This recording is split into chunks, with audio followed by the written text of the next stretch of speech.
ಹುಟ್ಟಿದ್ದು ಬೆಳೆದಿದ್ದು ಬೆಂಗಳೂರಲ್ಲಿ, ಇವಾಗ ವಾಪಸ್ ಬರೋದ್ರಲ್ಲಿ ನಾನು ತುಂಬ ಸಂತೋಷ, ಹೆಮ್ಮೆ. ಯಾಕಂದರೆ ಇಲ್ಲೇ ಬೆಳೆದಿದ್ದು, ಇಲ್ಲೇ ಓದಿದ್ದು, ಆ್ಯಂಡ್ ಸುಮಾರು ವರ್ಷಗಳಿಂದ ರೌಂಡ್ ಮಾಡ್ತಾ ಇದ್ದೀನಿ ನಾನು all over the world.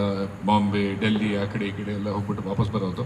In fact ಬಂದಿದ್ದು ಮೊದಲೇ ಡಿಶ್ ಟೇಸ್ಟ್ ಮಾಡಿದ್ದು ಏನಂದರೆ ರಾಗಿ ಮುದ್ದೆ. ತುಂಬ ಚೆನ್ನಾಗಿತ್ತು. ಮ್ಯಾಮ್ ಹೇಳೋ ಹಾಗೇನೆ ಇವಾಗ ಇದು ಒಂದು ಫುಲ್ ಎಂಟರ್ಟೈನ್ಮೆಂಟ್ ಶೋ ಆಗಿದೆ. ಇದರಲ್ಲಿ ಡಾನ್ಸ್ ಇದೆ, ಸಾಂಗ್ ಇದೆ, ಕಾಮಿಡಿ ಇದೆ, ಕ್ವಾಟ್ಲಿ ಇದೆ, ಅಡುಗೆನೂ ಇದೆ.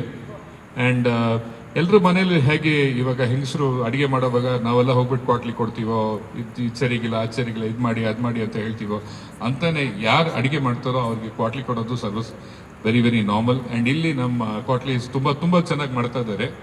ಇನ್ಫ್ಯಾಕ್ಟ್ ಇಲ್ಲಿ ಅಷ್ಟಿಷ್ಟೆಲ್ಲ ನಗ್ದಿದ್ದು, ಆ್ಯಂಡ್ ಹೊಟ್ಟೆ ನೋವೇ ಬರುತ್ತೆ ಆವಾಗ. ಸೊ ತುಂಬ ಚೆನ್ನಾಗಿದೆ. And it's great to be here. ತುಂಬ ಥ್ಯಾಂಕ್ಸ್ ನಿಮಗೆ ಎಲ್ರಿಗೂ.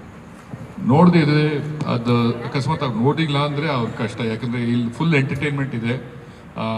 ಕಂಟೆಂಟಲ್ಲಿ ನೀವು ನೋಡಿದರೆ ಅಡುಗೆನೂ ಇರುತ್ತೆ, ಕಾಮಿಡಿ ಇರುತ್ತೆ, ಸ್ಟ್ರೆಸ್ ಬಸ್ಟರ್. ಅಕಸ್ಮಾತ್ ಕೆಲಸ ಮಾಡಿ ಮುಗಿಸ್ಮೇಲೆ ವಾಪಸ್ ಬಂದರೆ ಇದನ್ನು ನೋಡಿಬಿಟ್ಟು ದೇ ಕ್ಯಾನ್ ಕಂಪ್ಲೀಟ್ಲಿ ರಿಲ್ಯಾಕ್ಸ್ ಅಂತ ಒಂದು show. It's a family show.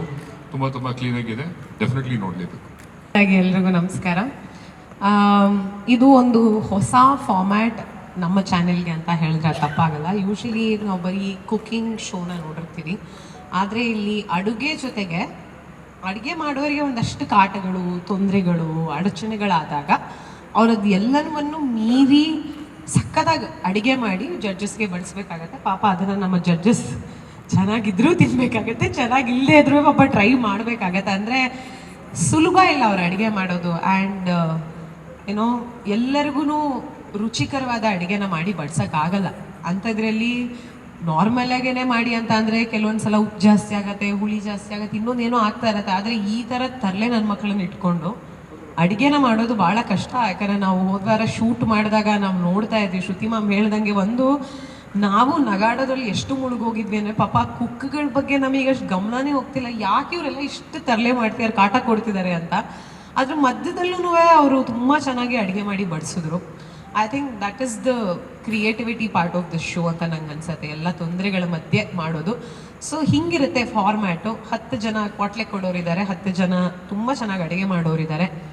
At the end of the day ಎಲ್ಲವನ್ನೂ ತಡ್ಕೊಂಡು ಪ್ರತಿ ವಾರ ಚೆನ್ನಾಗಿ ಅಡುಗೆ ಮಾಡಿ ಚೆನ್ನಾಗಿ ಬಡಿಸಿ ಜಡ್ಜಸ್ ಹತ್ರ ಬೇಷ್ ಅಂತ ಅನ್ನಿಸ್ಕೊಂಡು ಯಾರು ಕೊನೆ ವಾರದವರೆಗೂ ಉಳ್ಕೋತಾರೆ ಅವರು ಕ್ವಾಟ್ಲೆ ಕಿಚನ್ನ ವಿನ್ನರ್ ಆಗ್ತಾರೆ.